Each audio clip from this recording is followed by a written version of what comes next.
Hola, mi nombre es Agus Maddox y antes de empezar quiero hacer una muy pequeña advertencia. Basado en una historia real, es una sección dedicada a los freaks que nos obsesionamos con los casos reales que después son llevados a la ficción. Por lo que estos videos están repletos de spoilers. Te recomiendo que si todavía no viste la peli de la que voy a hablar a continuación, vayas, la veas y después te espero de nuevo. Y si ya la viste y te pica la curiosidad de saberlo todo, te doy la bienvenida.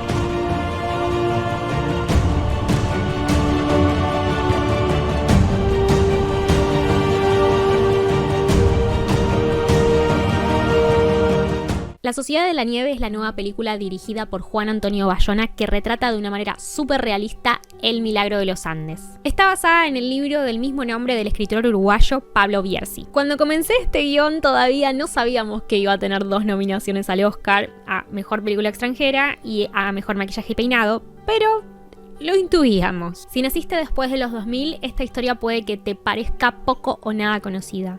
Pero es la historia de unos pibes como vos y yo, un grupo de pibes que pasaron 72 días y noches en la cordillera de los Andes y 16 de ellos vivieron para contarlo. La película comienza siendo narrada por Numa Turcati, interpretado por Enzo Borincic. Era uno de los más grandes, con 24 años, y el que más desconocía al resto de los pasajeros. ¿Y esto por qué? El Fairchild 571 de la Fuerza Aérea Uruguaya era un charter, es decir, que no era un vuelo comercial que vendía pasajes. Este viaje había sido organizado por el equipo de rugby amateur del All Christian Rugby Club, que debía jugar un partido en Chile. Muchos de los chicos de este equipo ya se conocían por ser compañeros del colegio Estela Maris. El alquiler del avión era de $1.600. Por lo que necesitaban dividirlo en aproximadamente 40 pasajeros para que les fuera lo suficientemente rentable y económico para todos. Es por este motivo que deciden invitar a amigos y familiares. Y ahí entra Numa, siendo amigo de la facultad de Gastón Costemalle, Louta, y Alfredo Pancho Delgado, interpretado por Valentino Alonso. No quiero entrar en comparaciones con Viven de 1993, que relata estos mismos hechos, porque creo que eso merece su propio video. Pero sí me gustaría destacar que la película de Bayona hace muy bien en buscar una mirada externa para contar la misma historia y no la de los sobrevivientes. Ya vamos a ver por qué. Numa, sus amigos y un gran número de desconocidos para él se embarcan en este vuelo el 12 de octubre de 1972. En ese momento Numa tenía 24 años. Primera diferencia con la realidad. La película omite la escala que el Fairchild hizo en Mendoza. Porque sí, primero salieron de Uruguay, hicieron escala en Mendoza debido al mal clima y luego fueron de nuevo hacia Chile, que es donde finalmente tienen el accidente. Es una decisión entendible debido a que el motivo por el cual hacen escala en Mendoza es debido al mal clima y el accidente no es debido al mal clima, sino una mala decisión de los pilotos. Así que por ese lado se entiende, pero eso fue lo que realmente sucedió. Como dato color, es por este motivo que muchas familias pensaron que el accidente no se trataba de ellos, el vuelo no era el de ellos, porque tenían pensado que claramente ese viaje se hace en un día y que si se estrelló el 13 no podían ser ellos porque ellos salieron el 12. Lo que los padres no sabían era que había habido una escala en Mendoza y finalmente volaban el 13. Eso igual no lo muestra la película, es solo para que lo sepan. La escena del choque, chicos. Muy, muy realista. Y la filmación es algo espectacular. Bayona contó que fue muy difícil escribirla porque los recuerdos de los sobrevivientes eran muy distintos sobre este momento. Pero decidieron en primera instancia y de una forma muy sutil ir mostrando los diferentes cambios de asientos que hubo. Se sabe por boca de los sobrevivientes que al cambiar de asientos fue algo que definió el destino de alguno de los pasajeros. Alrededor de las 15:30 del 13 de octubre de 1972, el avión choca contra una cumbre. En ese momento se rompe la cola del avión y el fuselaje comienza a deslizarse a toda velocidad por la ladera de una montaña hasta detenerse en un glaciar helado llamado el Valle de las Lágrimas, que paradójicamente ya tenía ese nombre antes del viaje. Hay mucha confusión sobre esto, pero sí, se llamaba así desde antes del accidente. De las 45 personas que viajaban en el avión, 32 sobrevivieron a este primer impacto. El único de la tripulación del avión que sobrevivió fue el mecánico Carlos Roque, interpretado por el actor Emanuel Parga. Para esta escena, Bayona lo que tenía muy claro es que no quería entrar en la cabina de los pilotos porque no sabía lo que había pasado allí y sentía que había que mantener cierto margen de respeto por lo que se desconocía. Hay un excelente uso del recurso de los sonidos que complementan la angustia general que provoca el desastre. Cuando el fuselaje toca la nieve, por lo menos 12 personas son los heridos de mayor gravedad y 4 murieron esa misma noche. En esta escena, este personaje dice: se murieron Pancho Abal y Martínez Lamas, y la señora que gritaba ayer. La señora que gritaba era Graciela de Mariani, que en una joda muy horrenda del destino, debía llegar a la boda de su hija en Chile y por eso tomó el vuelo de los chicos del All Christians, porque le salía más económico y no conocía a nadie en ese avión. Importante de comentar también la suerte de Fernando Nando Parrado, quien es interpretado por Agustín Pardela. Nando viajaba junto a su hermana y a su madre Eugenia, y esta última fallece aplastada por los asientos del avión en cuanto se genera el choque, mientras que su hermana Susana es herida de gravedad. Mientras tanto, Nando sufrió una fractura muy fuerte en su cabeza que lo dejó literalmente en coma durante los siguientes 3 días posteriores al choque. Dato de vital importancia: el piloto falleció en el acto, pero el copiloto sobrevivió y estaba muy herido gravemente, falleció esa misma noche, pero mientras estuvo vivo lo único que decía era: pasamos Curicó, pasamos Curicó. Entre los demás sobrevivientes se encontraban los 2 estudiantes de medicina de 19 años, Roberto Canessa y Gustavo Cervino, que en la peli son interpretados por Matías Recalt y David Kriegel respectivamente. Además estaban los primos Eduardo Strauch, Fito Strauch y Daniel Fernández. Estos primos van a ser claves para el futuro de la supervivencia de todo el grupo. Entre otros sobrevivientes se encontraban el matrimonio de Javier y Liliana Metol, entre demás sobrevivientes que iremos conociendo. El primero en tomar el mando es Marcelo, interpretado por Diego Vegesi. Era el líder del equipo de rugby, él es quien se encarga de dar un poco de orden en torno a qué hacer con los cuerpos de los fallecidos, a la recolección y suministro de la poca comida y la organización del refugio en los restos del fuselaje. Nando Parrado finalmente se despierta, se entera por Canessa de la muerte de su madre y ve a su hermana muy débil. Numa es quien sigue atento toda esta escena. Afuera, Fito Strauch, el estudiante de ingeniería, crea con una chapa doblada un aparato muy precario que ayuda a derretir el hielo y a generar agua potable. 3 días les alcanzó para darse cuenta que el hielo en sí mismo no era viable para consumir porque les quemaba y les lastimaba la boca. Comienza la primera expedición. Nos remontamos al 17 de octubre, 4 días después del accidente. Canessa, Fito, Numa y Carlitos Páez salen en busca de ver qué había detrás de las montañas y encontrar la cola del avión. Esta primera expedición sirvió en el film para que notaran que apenas alejándose un poco el avión era imperceptible a la vista. En la vida real no solamente sirvió para eso, sino para conocer también las inmensas distancias, la falta de oxígeno y el gasto de energía que requería caminar por la zona. Para este momento ya había pasado una semana. Las raciones de comida ya se habían terminado y en la película estamos más o menos en la media hora. Aquí tenemos una escena fundamental y la favorita de Bayona, según dijo en una entrevista reciente. 2 primos Strauch se cuentan que Nando Parrado dijo que no se piensa morir de hambre y que si hace falta se empieza a comer los cuerpos. Esto no pasó tan así, de hecho. Es más, la frase que dice Nando es un poquitito más polémica en la vida real, aunque bastante entendible. Fue algo así como: antes de morirme me como al piloto. Y de igual manera, el que antes había como deslizado la idea de la antropofagia muy solapadamente había sido Carlitos Páez. Lo que sí tienen en común la realidad y la película es que los primos Strauch estuvieron de acuerdo en esta decisión. Si queremos seguir, tenemos que estar vivos. Y para estar vivos hay que comer, dice uno de los Strauch en la peli. En el interior del fuselaje comienza la discusión. Marcelo se niega. Otros sobrevivientes dicen que por qué no esperar un poco más por si llegan a rescatarlos. Canessa insiste con que lo que está afuera es proteína y la única salvación. Otros afirman que comenzaron a orinar color negro. Esto se debe no solo a la falta de alimentación, sino también a la deshidratación del cuerpo y se considera que es el estado del cuerpo de mayor peligro. Finalmente entra en juego la fe de cada uno. En su mayoría eran católicos practicantes. De hecho, una de las primeras escenas de la película se da en una iglesia. Y el colegio Stella Maris, de donde provenían la mayoría, tienen como filosofía la enseñanza de la religión católica y el deporte como principales pilares. De hecho, eso lo pueden encontrar en Wikipedia. Por lo que no es de extrañar que relacionaran esta práctica con el diablo o los pecados capitales. Es solo carne, dice uno. Otro lo compara con la donación de órganos, que en los años 70 todavía era muy nuevo. Numa dice que no tiene el derecho de hacerlo sin el consentimiento de los fallecidos. Canessa lo interpela diciendo que acaso él no tiene derecho a hacer todo lo que pueda para poder vivir. Pero frente a este panorama se cruza una pregunta que atraviesa a todos. ¿Quién sería capaz de cortar los cuerpos de los fallecidos? Ahí es donde Fito Strauch dice que está dispuesto. Los más reticentes a la práctica fueron Marcelo, el líder de los rugbyers, el matrimonio de Javier y Liliana, los amigos Numa y Pancho, y también Coche Inciarte.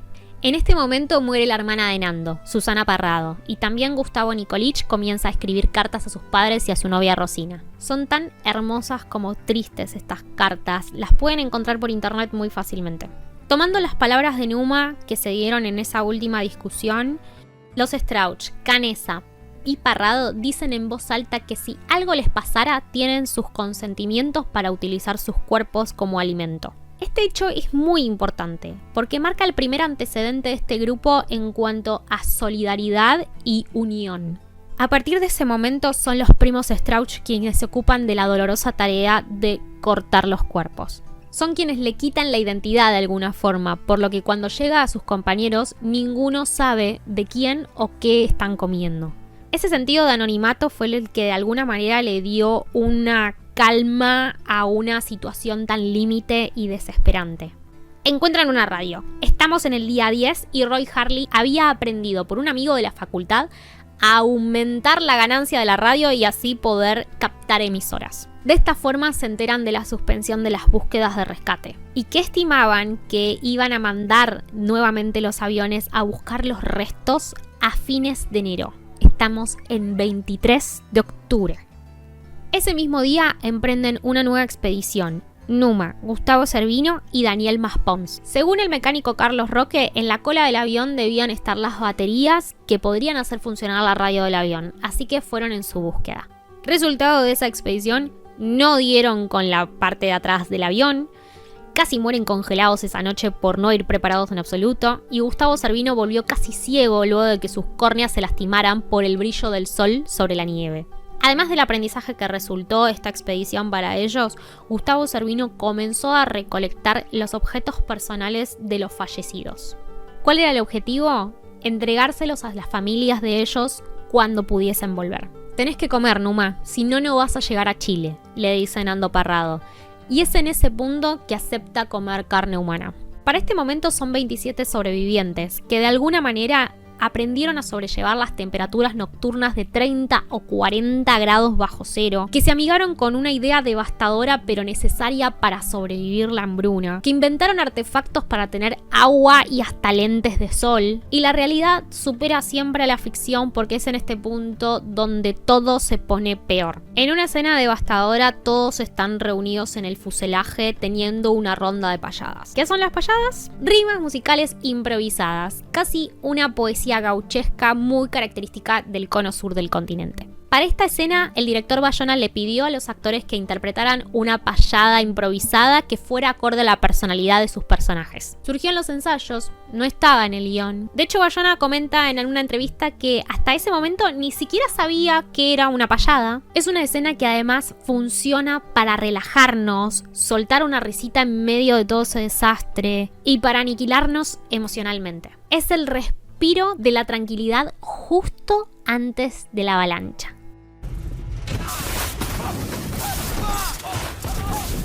El alud sucedió el 29 de octubre de 1972 y fue clave el lugar en el que se encontraban cada uno en el fuselaje en ese momento, y de eso dependió su supervivencia. La peli no lo cuenta, pero por ejemplo, Diego Storm le pidió a Roy Harley si no le cambiaba el lugar porque él estaba muy incómodo. Una situación muy parecida pasó entre Marcelo Pérez del Castillo y Coche Inciarte, o entre Gustavo Nicolich y Gustavo Cervino, y esos lugares fueron la diferencia entre la vida y la muerte. Roy Harley fue el único que el alud no tapó debido a la disposición en la que él estaba en el fuselaje en ese momento. La escena es tremenda y captó lo que Roy contó en muchas entrevistas posteriores. Y es que de golpe se despertó y lo único que escuchaba era un sonido sordo de ruidos viniendo de abajo de la nieve. Esto Bayona lo logró espectacularmente porque esos ruidos y golpes eran todos los sobrevivientes enterrados. El espacio era mínimo y fue liberando y ayudando a respirar a sus compañeros. A algunos simplemente les quitaba la nieve de la cara para que pudieran respirar, pero al moverse adentro de ese minúsculo espacio por ahí les volvía a tapar la cabeza y una situación espantosa que creo que la escena está muy bien lograda y que de hecho los actores han contado que fue la escena más difícil de toda la película.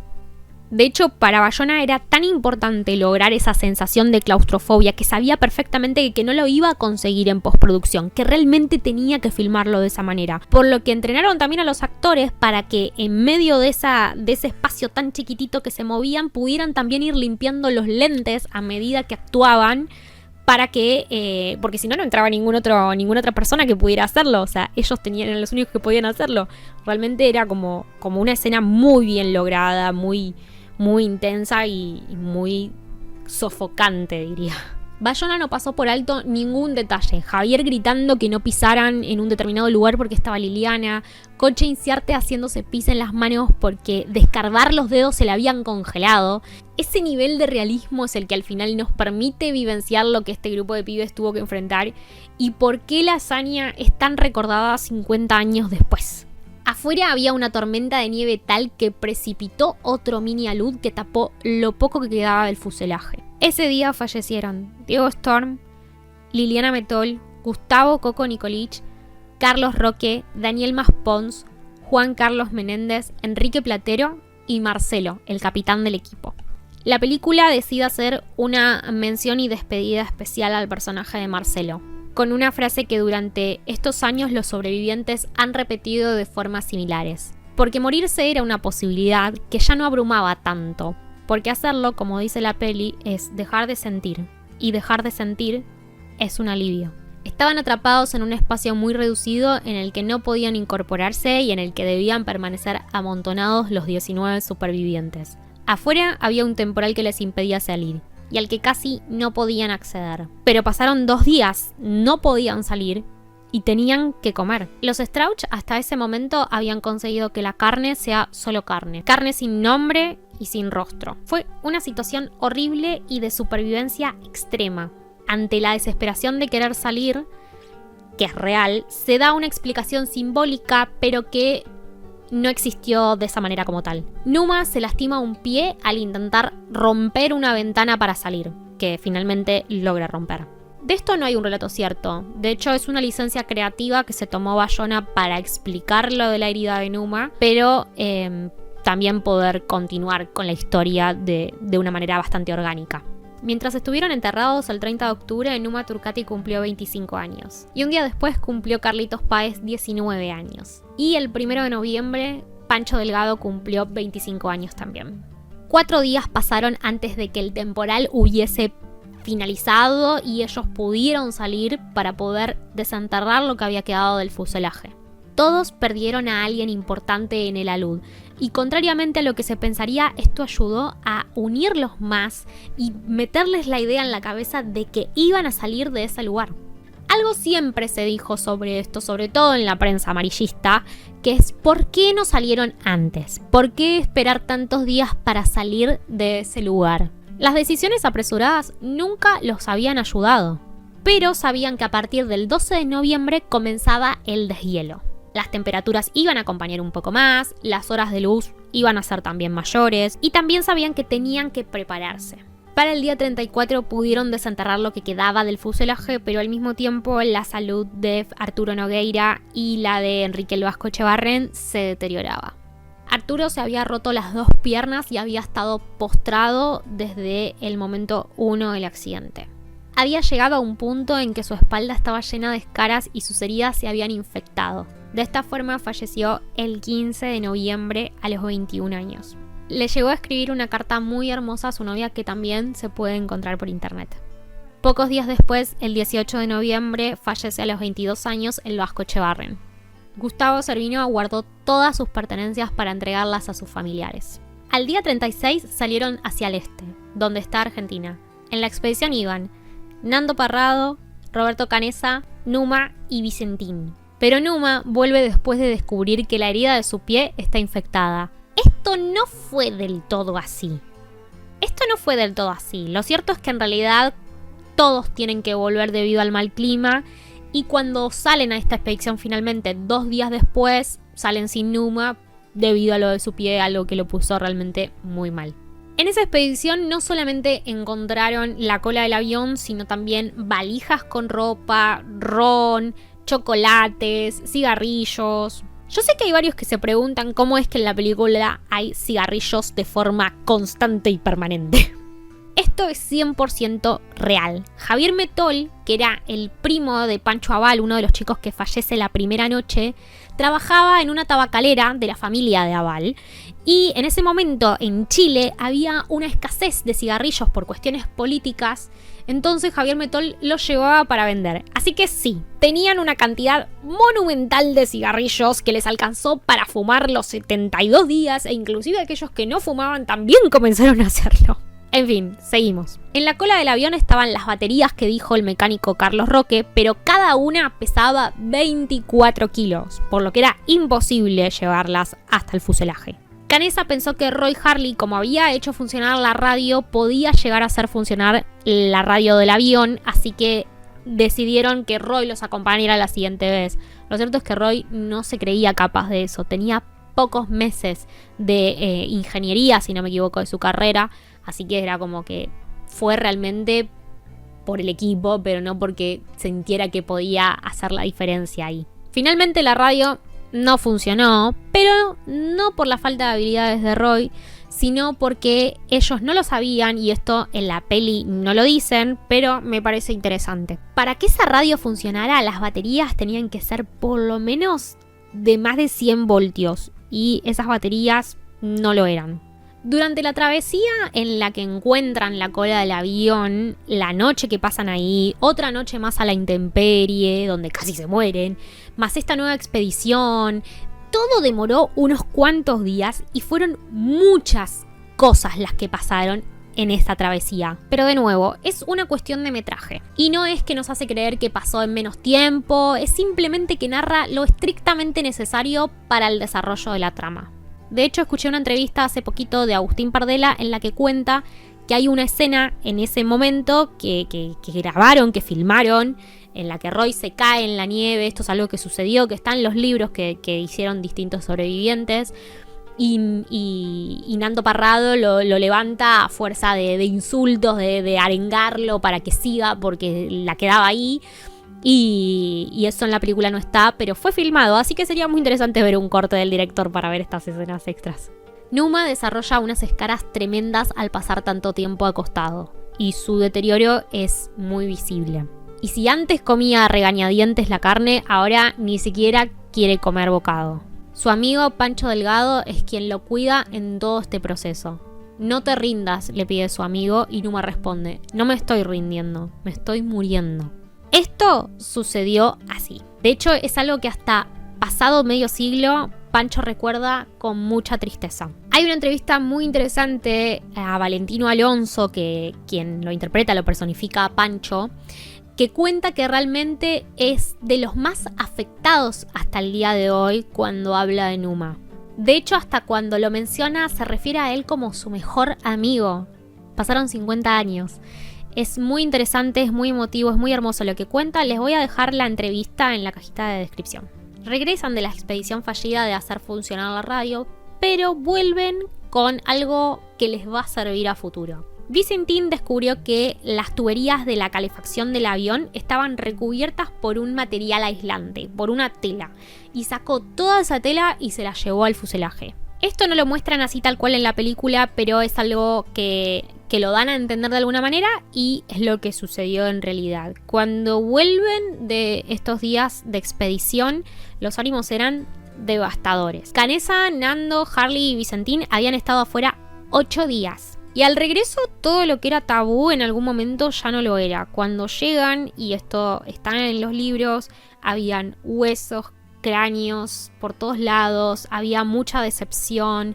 Y realmente lo que más les afectó fue que después de tantos días de ellos afuera, realmente los que estaban esperando esperaban que llegaran con ayuda, y no fue así. Carlitos Páez, con sus 19 años recién cumplidos, era el único de todo el grupo que sabía coser. Así que fue el encargado de hacer una bolsa de dormir, ellos les llaman un sobre, una bolsa de dormir con lo que habían traído del material aislante, esa tela aislante, para futuras expediciones. Canessa dice que cuando la bolsa estuviese lista, comenzarían esa expedición en búsqueda de ayuda. ¿Con qué cosían? Principalmente con cables de cobre o cualquier otro tipo de cable que encontraran, que según los sobrevivientes abundaban a montones. Estamos en los primeros días de diciembre. Es en este momento cuando se toman las fotos que hoy conocemos y que Bayona recrea de forma extraordinaria. Es un tipo con un ojo muy puntilloso para la recreación y se nota. De hecho, ahora sabemos, gracias a la película, que ese que está ahí es Numa Turcati, de quien hasta ahora no conocíamos ni un cuarto de todas sus hazañas. Finalmente, el 11 de diciembre de 1972, a los 25 años, Numa fallece. Se cree que debido a una sepsis, o sea, una infección generalizada, y en sus manos, uno de sus compañeros encontró un papel con una frase: no hay amor más grande que el que da la vida por sus amigos. Me encantaría decir que esto que sucedió es una licencia poética que se toma Bayona, pero no, chiquis, esto literalmente pasó así. Numa falleció con un papel escrito por él mismo con esta frase.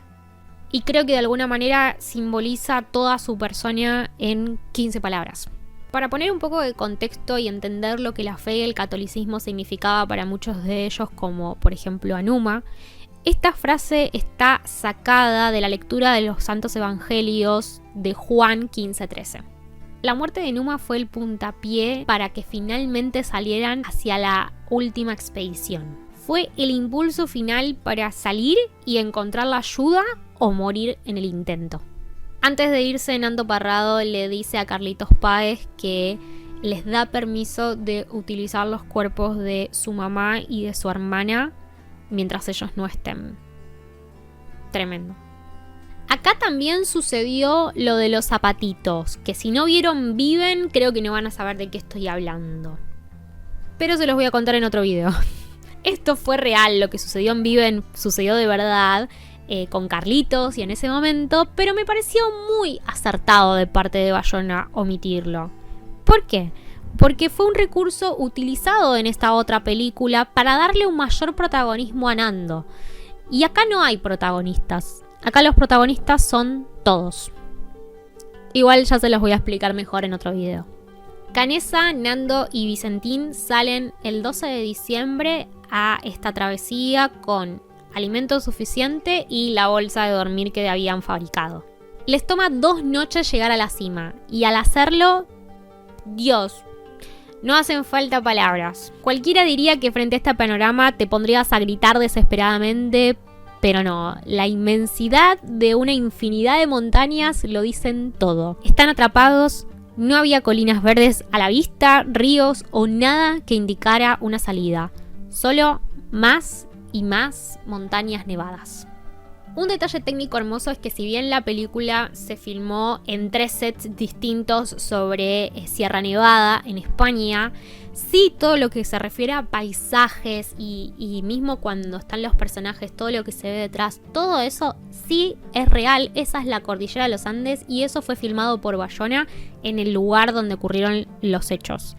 Ese nivel de realismo se maneja y me parece que incluso genera como mucho respeto con respecto a la historia.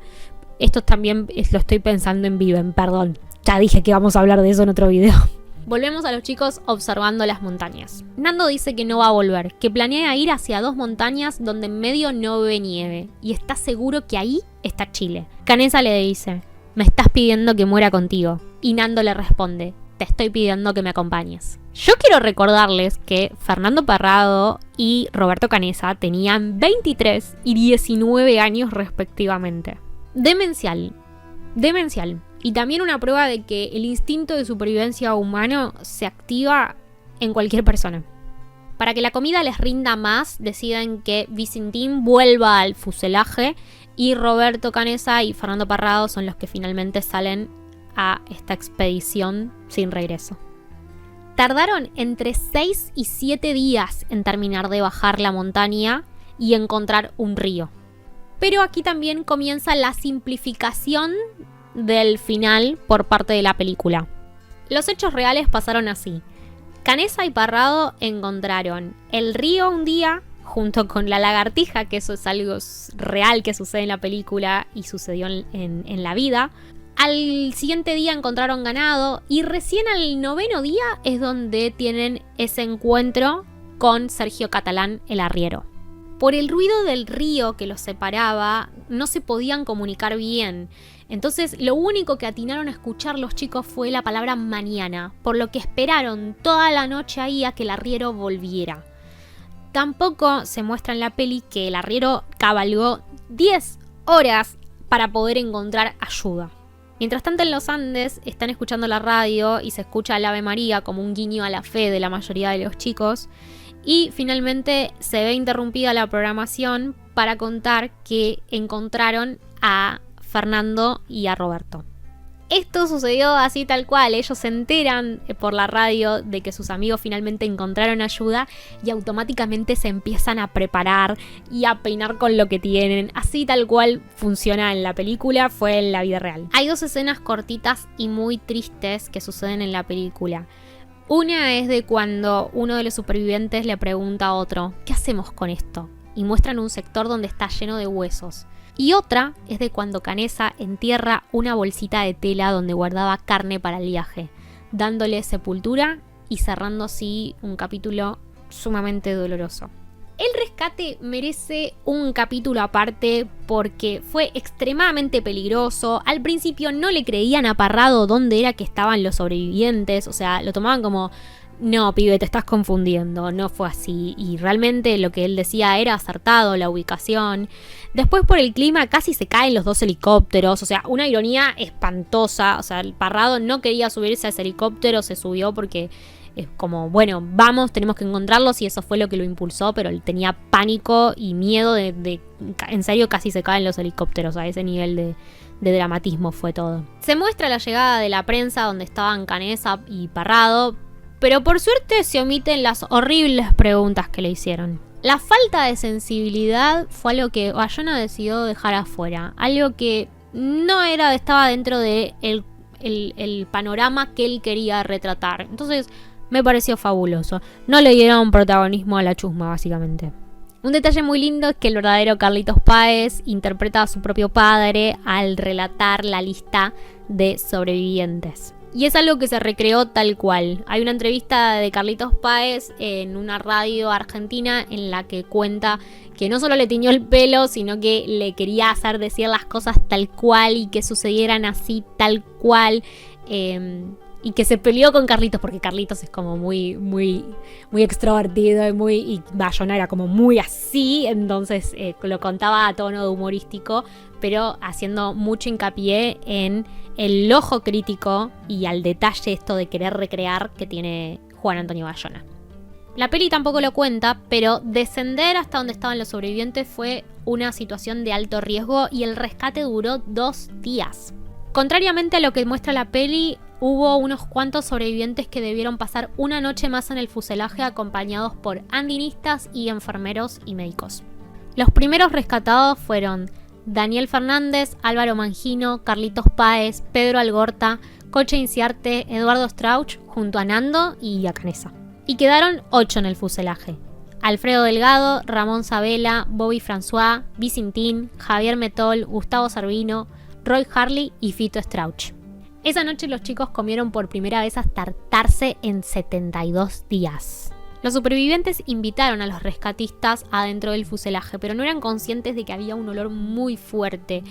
Entonces, la verdad es que la mayoría de ellos decidió dormir en las tiendas de campaña que habían traído y solo Sergio Díaz, uno de los andinistas, decidió entrar y pasar la noche con ellos. Una curiosidad es que Díaz esa medianoche cumplía 48 años y los chicos fueron los primeros en cantarles el cumpleaños feliz. La mañana del 23 de diciembre llegaron 3 helicópteros para rescatar a los sobrevivientes faltantes. Y sí, Gustavo Cervino se negaba a que no lo dejaran subir al avión sin su valija con las pertenencias de sus amigos fallecidos. Eso fue real. En medio de las escenas del rescate y de los chicos llegando al hospital, donde sí hay distintas licencias de que, bueno, algunos llegaron en un hospital, otros a otros estaban en mayor estado de gravedad, como Roy Harley, que quedó en terapia intensiva. Pero en medio de esas licencias que se toma una última licencia poética, Bayona, y es la voz de Numa de fondo, diciendo que sigan cuidándose los unos a los otros y que le cuenten a todos lo que hicieron en la montaña. Y finalmente esta escena que nunca existió, pero que es una suerte de anclaje a la fe y a la representación de la última cena, que reúne a los 16 sobrevivientes en el hospital todos juntos. La Sociedad de la Nieve no solamente busca contar una historia, sino transmitir una experiencia. Fernando Parrado dijo en una entrevista en el 93, después del estreno de la película Viven, que contar exactamente lo que pasó hubiera sido imposible de ver debido a la crudeza de los acontecimientos. Y yo creo que ahí radica el éxito de la película de Bayona. Por supuesto que es crudo, pero la imposibilidad de verlo está en la manera en la que elijas contarlo. La forma de mostrar lo que elige Bayona es de un impacto tremendo, pero de formas diferentes. A mis ojos hay dos formas de hacer cualquier producto de ficción. Se puede recrear buscando lo estético, a los ojos de Hollywood, por ejemplo, o se puede encontrar lo estético en lo real. Y son dos cosas completamente distintas. Y en este caso, La Sociedad de la Nieve eligió llevarlo a un nivel cuasi documental en el que es imposible no conmoverse. Este fue el primer video de esta nueva sección llamada Basado en una historia real. Si te gustó, me ayudarías mucho comentando, compartiendo y dándole like. También te invito a suscribirte y seguirme en todas mis redes sociales para enterarte cuando suba nuevos videos y cuando se vengan otras cositas nuevas. Y no me queda más que despedirme. Nos vemos la próxima. Chao.